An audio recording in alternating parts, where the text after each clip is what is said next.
네, 안녕하세요. 함께 성장하는 일상 랑남부동산 플러스입니다. 이 PF 대출에 대한 심각성이 계속 커지고 있습니다. 그래서 오늘은 거기에 대해서 한번 이야기를 해보도록 하겠습니다. 제가 이 PF 대출에 관해서 23년도 초반쯤에 영상을 좀 찍었었던 것 같아요.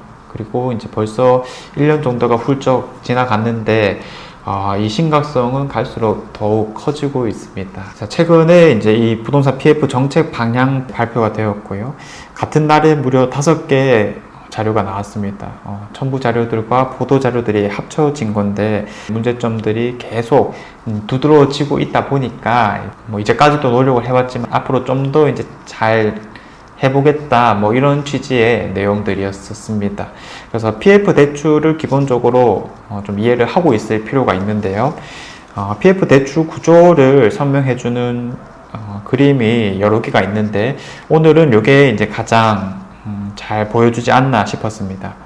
이 브릿지 대출과 본 PF로 나뉘게 되고요. 우리가 은행을 찾아가서 돈을 달라고 하면은 말 그대로 이게 프로젝트 파이낸싱이기 때문에 실체가 없는 것이란 말이죠.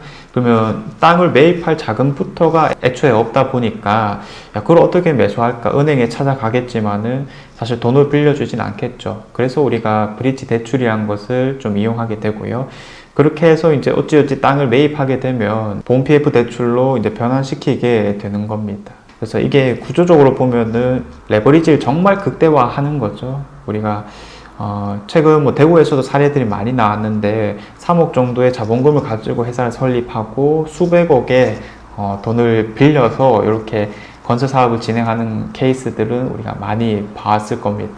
자, 아무튼 금융기관에다가 이제 대출을 받게 되고요. 이제 건설을 또 담당할 곳이 필요하겠죠. 시공사를 선정하게 되는데 요 시행사, 금융기관, 시공사는 사업 약정을 체결하게 됩니다. 그래서 금융기관에서도 이 시행사가 돈을 못 갚으면 어떻게 할 건데 라고 했었을 때 신용보강 차원에서 연대보증을 좀 세우기도 합니다.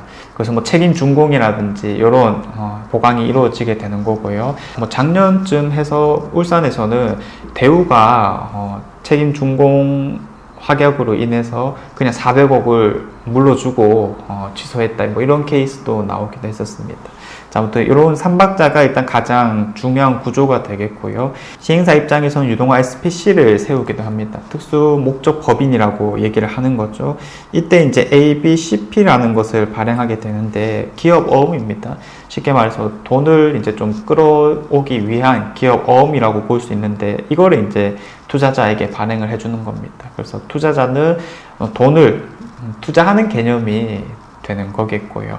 그래서 최근 들어서는 PF ABCP라고 해서 이런 건설 관련 기업 어음들이 이제 또 좀 문제가 되고 있다 보니까 이런 걸 어떻게 관리해 나갈까라는 표현들도 많이 나오게 되는 거고요. 이런 ABCP 같은 경우는 13개월에 한 번씩 또 만기가 돌아온다라고 합니다. 그럼 계속 차환 발행을 또 진행을 해줘야 되는데 이런 차환 발행에 있어서 연체되고 차환 발행이 어려워지게 되면은 이런 투자자들에게도 돈을 돌려줘야 되는데 돈을 못 돌려주게 되는 상황들이 마련될 거고요. 그리고 이제 금융기관이라든지 계속해서 연체가 발생하다 보니까 지금 PF 대출로 인한 문제가 크다. 그래서 이게 우리가 단순히 건설업계 문제로만 바라보기 힘든 게 다양하게 연계가 되어 있다 보니까 이게 연쇄 도산이 충분히 일어날 수 있는 조건이지 않나라고 이야기를 하는 겁니다. 자, 그래서 이걸 초장에부터 이제 잘 관리해 주는 게 중요하겠고요. 현재 PF 규모는 한 230조 수준이라고 합니다. 자, 그래서 이런 문제점들이 이제 가면 갈수록 커지고 실제로 또 태형건설이라는 굵직한 게 하나 터졌다 보니까 우리가 매맞기만을 미리 기다리고 있을 게 아니라 조금 대비를 해보자. 그래서 이런 사업장을 평가를 좀 제대로 해보겠다라는 이야기가 나왔고요. 기존의 사업장은 양호, 보통, 부실, 우려 이렇게만 딱 구분을 했었는데 유의를 한 개 더 늘렸습니다. 그래서 양호, 보통, 유의, 부실, 우려 이렇게 이제 나눠서 이제 평가를 하고 특히 부실 우려가 나오는 곳인 경우에는 경공매를 통해서 매각을 추진하겠다라고 하네요. 자, 그래서 관건은 이거겠죠. 부실 우려인지 아닌지가 제일 핵심이게 될 거고 이런 것들은 빠르게 구조 조정을 하겠다라고 하니까 우리 좀 이목이 집중된다라고 할 건데 이 방안에 대해서는 차후에 나온다라고 표현을 했지만은 지금 현재로서 유력한 방안은 6개월 이상 연체된 PF 채권에 대해서 3개월 이내에 경공매를 실시하는 것이다 라고 했습니다. 준공을 하게 되면 이제 또 PF 대출 만기 시점이 도래한 거잖아요. 이런 사업장들은 이제 금방 경공매에 처해질 가능성이 높아졌다라고 이야기를 할 겁니다. 자, 그래서 이런 이야기들이 특히나 우리 대구에 있어서 중요한 이유가 뭐냐면은 바로 미분양이 있어서 압도적인 전국 1위이기 때문입니다. 최근에는 그래도 좀 많이 줄어든 모양새이고요. 그럼에도 불구하고 뭐 수도권은 다 합쳐서 12,000건 정도가 되는데 우리 대구만 하더라도 거의 10,000건이 되기 때문에 경북과 합쳐서 보게 되면은 두 지역만 그냥 2만 건 정도이게 됩니다. 그래서 이게 너무 심각한 수준이다라고 볼 수 있겠고, 특히 대구는 이런 PF 대출에 있어서 참 우려가 크죠. 그래서 작년인가 뭐 기점으로 대구의 PF 대출은 무조건 불가다 이런 표현들까지 뉴스 기사로 나왔다 보니까 그러니까 건설업 자체가 다 무너질 가능성이 매우 크다라고 보는 거겠죠. 자, 그래서 이런 포인트가 올해부터 시작이지 않을까라고 예상하는 이유가 뭐냐면 2020년 정도까지 분양했던 것들은 그래도 분양 결과가 괜찮았기 때문에 이런 PF 대출의 문제는 없다라고 합니다. 그냥 그것을 소유하고 있는 주인들이 마피가 좀 심각한 안타까운 상황들이 있었지만은 지금 상황과는 또 별개라고 볼 수 있는데 21년도, 22년도 이후에 분양했던 것들은 점점 분양 성적들이 처참해지기 시작했죠. 그리고 이제 후분양을 하는 것들을 뭐 분양 결과 아직까지 확인을 하지 못했지만은 분양가를 높이기 위해서 후분양을 했다 보니까 이런 PF 대출 구조에 있어서 매우 안 좋을 수밖에 없다라고 봅니다. 그래서 대구는 사실 올해부터가 좀 시작이지 않을까라고 판단을 하는 상황이고요.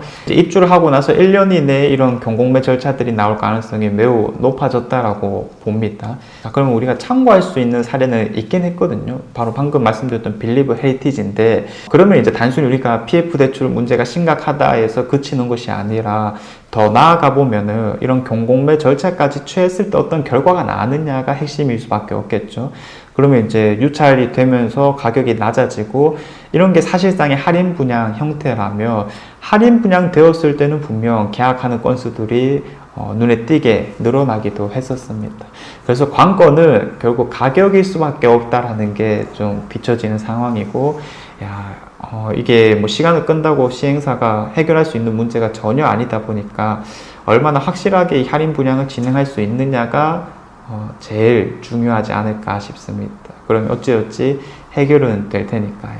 자, 그래서 뭐 각각 사업장마다 어떤 사업성을 갖추고 있는지는 모르겠지만, 만약에 상업지역 내에서 땅을 너무 비싸게 사서 이제 사업을 진행하는 것들은 현실적으로 좀 우려가 많이 되고요. 그런데 이제 그냥 분양가만 조금 높였던 곳들은 뭐 정말 자본금이 부족한 상태에서 손해보는 구조가 아니라면 그래도 이런 할인 분양이 확실히 나올 수 있을 만한 여건이 만들어졌다라고 보는 거니까 내 집 마련을 하시는 분들의 입장에서는 이런 할인 분양을 좀 기다려봐도 괜찮지 않을까 하는 생각까지 해보게 됩니다. 자, 아무튼 PF 대출 문제가 뭐 전국적으로 심각한데 우리 대구가 가장 주목할 만하다, 안 좋은 식으로 이렇게 말씀을 드릴 수 있겠고요. 개별 한 단지 한 단지가 어떤 흐름을 보여주는지가 또 영상의 포인트가 될 것 같습니다. 그런 영상으로 또 자주 뵙도록 하겠습니다. 자, 이상 제가 준비한 내용은 여기까지이고요. 내일도 좋은 내용으로 찾아오도록 하겠습니다. 감사합니다.